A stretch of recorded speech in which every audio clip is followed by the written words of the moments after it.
So let's move on. The second standard 27701.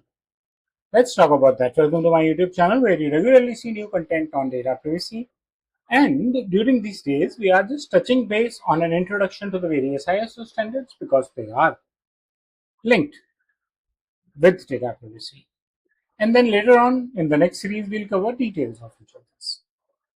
ISO 27701 is sort of an extension to 27001 and 27002. It's at the privacy clauses and introduces privacy information management systems, also known as PIMS. That is something which is very important. That's where you started talking about PIIs, abbreviation of personally identifiable information, the core base that identifies an individual and the core base for the privacy systems also. The support for who is a controller, who is a processor, and building the entire privacy governance system started from the introduction and working of 27701. What this exactly is and why was it required? Privacy regulations are expanding. Why are they expanding? Because there are personal data breaches. Organizations have not been very careful about that, though with ISO 27001, data security has increased. This should have also expanded.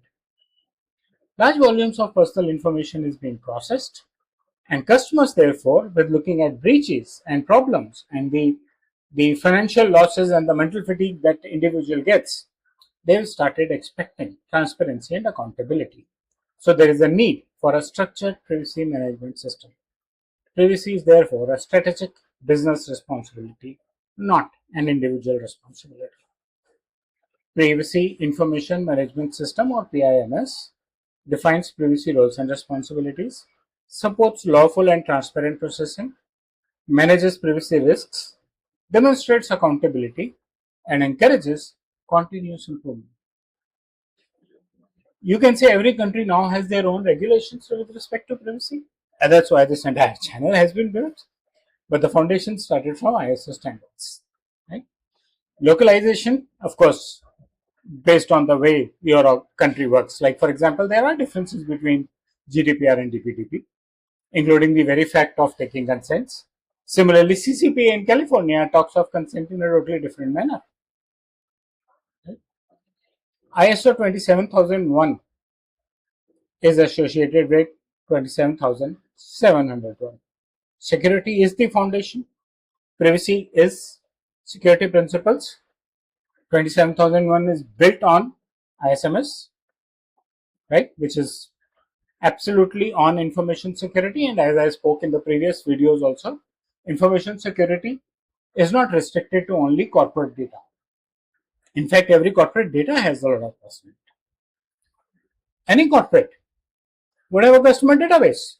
Finish. So there's a lot of personal data. Right? This particular standard of ISO introduces privacy specific controls over ISMS or over the information security controls. And therefore now, as we talked yesterday also, security and privacy work together. No hitches. There are organizational benefits largely around improving privacy governance, support to global privacy regulations, strengthening stakeholders' confidence, demonstrating accountability, and building long-term customer trust. That is something which is very important. Key takeaways: 27701 is an extension. Privacy complements information security. Privacy was taken care of and is taken care of if basic information security is taken care of. Accountability is central to privacy management, and organizations gain trust through structured governance. That's about the introduction of 27701.